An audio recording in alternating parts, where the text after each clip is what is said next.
हमारा संज्ञा प्रकरण चल रहा है। तो हमने माहेश्वर सूत्र पढ़े, उनमें सबसे पहले अच आते हैं। अच स्वरों की संज्ञा है, अच। तो अब हम अचों की संज्ञा करेंगे, है ना। अयुण रील रिक एउम अयौच, यहाँ तक अच है। अब इनकी संज्ञा हमें करनी है, अच की।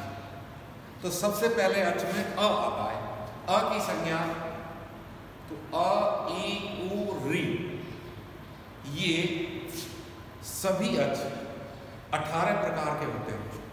अभी हमने जब हम पढ़ के आते हैं ना कक्षा में, तो हम पढ़ते हैं 2 आ होते हैं, 2 प्रकार के आ होते हैं, एक छोटा आ, एक बड़ा आ। अगर बच्चे से पूछा जाए कितना छोटा, वो कहेंगे साहब 2 पढ़े, बड़ा आ छोटा। बड़ा कितना, कितना बड़ा, कितना छोटा, नहीं पता। ये भेद किसके आधार पर है? भेद का कोई भेदक तत्व अवश्य होता है कि इसके कारण इनमें भेद है। आज आपको विधि विधान पूर्वक ये बता रहे हैं हम कि अ 2 प्रकार का ही नहीं, अ 18 प्रकार का होता है। ई 2 प्रकार का ही नहीं, ई 18 प्रकार का होता है। ऊ 2 प्रकार का ही नहीं, 18 प्रकार का होता है। इसी तरह अ ई उ री, ये चारों स्वर 18 भेद उनके होते हैं। किस आधार पर होते हैं, आइए समझते हैं। तो हम सबसे पहले देखते हैं अ के 3 भेद प्राण कैसी होते हैं, सर्वते को ह्रस्व, दीर्घ और प्लुत। ये ह्रस्व, दीर्घ, प्लुत का भेदक तत्व क्या है, किसके आधार पर भेद है? ये ह्रस्व दीर्घ से कितना ह्रस्व, प्लुत दीर्घ से कितना, इसका विधायक सूत्र है ऊ कालो अजह्रस्व दीर्घ प्लुतः। ऊ कालो अजह्रस्व दीर्घ प्लुतः। इसमें है ऊश्च, ऊश्च, ऊश्च, अर्थात वह, गुरु की तरह रूप चलेंगे, गुरु वह। इसी तरह ऊ का बन जाएगा वह। अतः इनका वाम काल एव कालः यस्य, वाम काल एव काल यस्य सो अच क्रमान ह्रस्व दीर्घ प्लुत संज्ञस्य। यानी इन सब के काल के समान जिसका काल हो, यानी ऊ, ऊ, ऊ, इनके काल के समान जिस अर्थ का काल हो, उच्चारण काल हो, उसकी क्रमशः जैसे इनको बोला गया उसी के अकॉर्डिंग, उसी के अनुसार ह्रस्व, दीर्घ और प्लुत संज्ञा होगी। हम कहेंगे माहेश्वर सूत्रों में सबसे पहले अ आता है, तो अ के लिए क्यों कहा, क्यों नहीं कहा, अ ऊ के लिए क्यों कहा? तो उदाहरण वो दिया जाता है जो सर्वसाधारण के लिए हो। पहले मुर्गा सबके यहाँ हुआ करता था। मुर्गा सुबह सुबह बांग देता था, कू कू कू, उत्तरोत्तर बढ़ता चला जाता था, उसकी मात्रा बढ़ती चली जाती थी, ह्रस्व, दीर्घ, प्लुत। अतः वही उदाहरण पाणिनि ने यहाँ पर आपके सामने प्रस्तुत किया। उ ऊ ऊ, ये आधार पर, इसके आधार पर काल, ये कालकृत भेद है।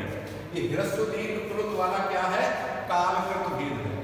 कालकृत, काल के आधार पर। काल क्या, उच्चारण का, उच्चारण का, उच्चारण में, वर्णोच्चारण में जितना समय लगे, जितना काल लगे, उसके आधार पर। तो इसके लिए लोगों ने बताया, बहुत सारे विद्वान जो कहते हैं, कोई तो कहता है कि पलक झपकने में जितना समय लगे वो ह्रस्व, 2 पलक झपकने में जितना समय लगे वो दीर्घ, 3 पलक झपकने में जितना समय लगे वो प्लुत। कुछ कहते हैं 1 चुटकी बजाने में जितना समय लगे ह्रस्व, 2 चुटकी बजाने में जितना समय लगे दीर्घ, 3 चुटकी बजाने में जितना समय लगे प्लुत। कुछ चास पक्षी नीलकंठ की भी कहते थे, वो एक बार में जितना बोले ह्रस्व, 2 बार जितना बोले प्लुत, दीर्घ 3 बार बोले प्लुत। इन सबको भी नहीं माना। तो आज के हिसाब से भी हम देखें 1 सेकेंड, 1 सेकेंड ह्रस्व, 2 सेकेंड दीर्घ, 3 सेकेंड प्लुत। हम इस तरह इनको व्याख्यात कर सकते हैं। तो हम कहते हैं म, आ की मात्रा लगाओ, मात्रा, मात्रा मतलब क्वांटिटी, मात्रा, काय की मात्रा है, हम लगेंगे क में अ की मात्रा है, अ की कितनी मात्रा, मतलब 1 सेकेंड, तो काल की मात्रा है, काल की क्वांटिटी है। आ को उच्चारण करने में हमें 1 सेकंड का समय लगा, इसलिए ह्रस्व। मात्रा, मात्रा के साथ आप जानते परिमाण, तो काल का इतना परिमाण हमने खर्च किया है, यह काल की मात्रा है। इसी तरह हमने इतना 2 सेकंड का काल खर्च किया है, तो दीर्घ मात्रा है। 3 सेकंड के बराबर हमने काल खर्च किया है, प्लुत मात्रा है। ये मात्रा है। मात्रा इसी तरह लगते हैं, हम कहेंगे मात्रा किसकी मात्रा? समय की मात्रा है उसमें, काल की मात्रा है, काल की क्वांटिटी है, काल का परिमाण है उसमें, ये मात्रा है उसकी मात्रा। ये समझना। तो ये जो है ये कालकृत भेद है, ह्रस्व, दीर्घ और प्लुत। अब हम क्रम से चलेंगे तो हमने देख लिया कि 3 प्रकार का, इसी तरह ई के भेद होंगे, इसी तरह ऊ के होंगे, इसी तरह रि के होंगे।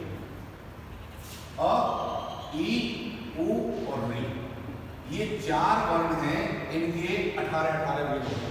तो पहले कालकृत, काल के आधार पर काल इनका भेदक तत्व हुआ, तो इनके 3 भेद हुए, ह्रस्व, दीर्घ और प्लुत। अब दूसरा भेद होता है, ये क्रमशः तीनों ही पुनः 3 प्रकार के होते हैं। ये तीनों यानी ह्रस्व, दीर्घ, प्लुत, ये तीनों पुनः 3 प्रकार के होते हैं। उदात्त, अनुदात्त, स्वरित, यानी ह्रस्व उदात्त, ह्रस्व अनुदात्त, ह्रस्व स्वरित। इसी तरह दीर्घ उदात्त, दीर्घ अनुदात्त, दीर्घ स्वरित। इसी तरह प्लुत, प्लुत उदात्त, प्लुत अनुदात्त, प्लुत स्वरित। ये 3 भेद हो गए। प्रत्येक के 3 भेद हो गए, उदात्त, अनुदात्त, स्वरित। ये उदात्त, अनुदात्त और स्वरित, ये किसके स्थान, किसके लिए भेद हैं? इनका आधार क्या है? इनका भेदक तत्व क्या है? तो इनका भेदक तत्व है स्थान भाग कृत भेद। स्थान भाग, ठीक है ना, अ पार्ट ऑफ प्लेस। उच्चारण स्थल जो है, यानी हमारे जो तालु आदि, तालु, कंठ, मूर्धा, जिह्वा, दंत्य, ये सब हमारे उच्चारण स्थल है। वोकल कॉर्ड, स्वर तंत्री है, हमारे फिट है, इनबिल्ट है, आती है हमारे साथ में। तो ये हमारे स्वर तंत्री वोकल कॉर्ड में। तो इनके तो वो जो स्थान होता है, जैसे तालु स्थान है उच्चारण का, कंठ उच्चारण स्थल है, तो ये भागों वाले हैं। इनके भाग हैं, एक ऊपर का भाग, एक नीचे का भाग। उच्चारण स्थल के 2 भाग होते हैं। भागों वाला स्थान है वो ऊपर का भाग और नीचे का भाग। जो ही हमारी प्राण वायु ऊर्ध्वगामी होती है, हमें कुछ विवक्षा होती है, कहने की इच्छा होती है, हम कुछ कहना चाहते हैं, तो हमारी प्राण वायु ऊर्ध्वगामी होकर के और हमारी स्वर तंत्री पर आघात करती है, और उससे उत्पन्न होते हैं वर्ण। तो अच उत्पन्न होते हैं, हम अच की बात कर रहे हैं। तो अच उत्पन्न जब होंगे, सभी वर्ण ऐसे ही उत्पन्न होते हैं, प्राण वायु से ही होते हैं। आपने देखा है ना, वायु से ही, वायु के आघात से ही, जब वायु स्वर तंत्री पर आघात करती है तो वर्णोत्पत्ति होती है। वर्ण जन्म हमारी प्राण वायु है, श्वासोच्छ्वास चलता है। शांति से बैठे, कुछ नहीं कहना चाहते तो हम बैठे, जो ही हम कुछ कहना चाहते हैं, जो ही हमारी विवक्षा होती है, वक्तुम इच्छा होती, तदा स्वर तंत्री पर आघात होता है, वर्ण उत्पन्न होता है। तो वर्ण उत्पन्न होगा, तो मान लो वर्ण कंठ से उत्पन्न हुआ, जैसे ए का उच्चारण स्थल कंठ है, अकुहा विसर्जनीय नाम कंठ, कंठ से उत्पन्न होता है। आप तो जो कंठ है वो भाग वाला है, ऊपर का भाग, नीचे का भाग। तो इसलिए ये वो सूत्र बनाया। फिर उच्चै उदात्त तालु आदिषु क्षयभागेषु स्थानेषु ऊर्ध्वभागे निष्पन्नो अच उदात्त संज्ञा स्यात्। उस अच का नाम उदात्त होता है, उसकी संज्ञा उदात्त होती है, उस अच को उदात्त कहते हैं, जो तालु आदि उच्चारण स्थान के ऊपर के भाग में जन्म लेता है, उत्पन्न होता है। उत्पन्नो अच, उत्पन्न हुआ अच ऊपर के भाग, जो ह्रस्व हो, चाहे दीर्घ हो, चाहे प्लुत हो, यदि वो उच्चारण के ऊपर के भाग से, ऊपर के भाग में उत्पन्न होता है, तो उसकी संज्ञा होती है उदात्त। उदात्त, उदात्त, ह्रस्व उदात्त, दीर्घ उदात्त, प्लुत उदात्त, तो उनकी संज्ञा होती है उदात्त। और उनको हम उदात्त कहेंगे। इसी प्रकार अगर हम ये हमारा हो गया, इनमें उदात्त होंगे अच की। इसी तरह ये कहते हैं तालुवादीषु सहभागेषु स्थानेषु अधोभागे निष्पन्नोच अनुदात्त संज्ञा।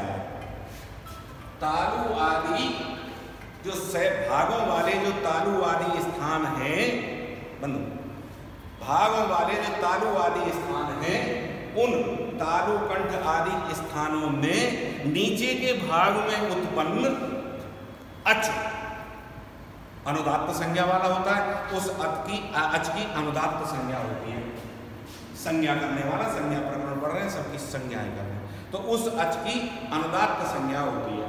तो फिर वो ह्रस्व अनुदात्त, दीर्घ अनुदात्त, प्लुत अनुदात्त। इसी प्रकार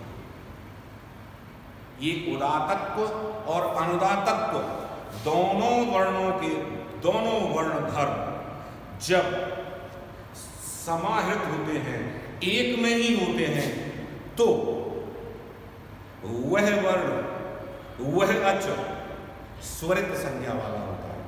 उस अच की स्वरित संज्ञा होती है।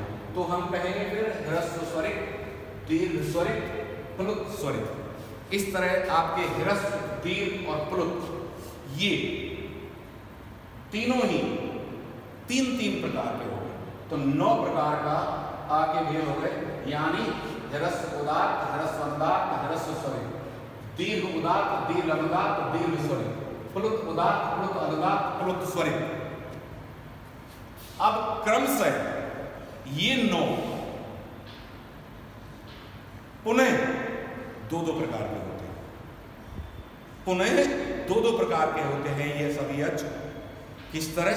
फिर उसका क्या है? नासिकाकृत, नासिकाकृत भेद है। नासिकाकृत यानी आप जानते हैं सभी वर्ण मुख से उच्चरित होते हैं, सभी वर्ण मुख से उच्चरित होते हैं। हमारी सारी स्वर तंत्री वोकल कॉर्ड मुख के भीतर है, सारी मुख के भीतर है। लेकिन अचों को जब हम अचों का उच्चारण करते हैं तो आपको पता है कि कुछ अच ऐसे भी उच्चरित होते हैं कि उसमें मुख और नाक दोनों एक साथ बोलते हैं। मुख नासिका वचनो नासिक है, मुख सहित नासिकयो उच्चार्यमाणो वर्णो अनुनासिक संज्ञा। यानी मुख सहित नासिका से उच्चरित होने वाले वर्ण की अनुनासिक संज्ञा होती है। अनुनासिक, अनुपश्चात नासिक माने नाक, नाक भी है पीछे पीछे। जैसे मैं आ का उच्चारण करूंगा क के साथ तो क,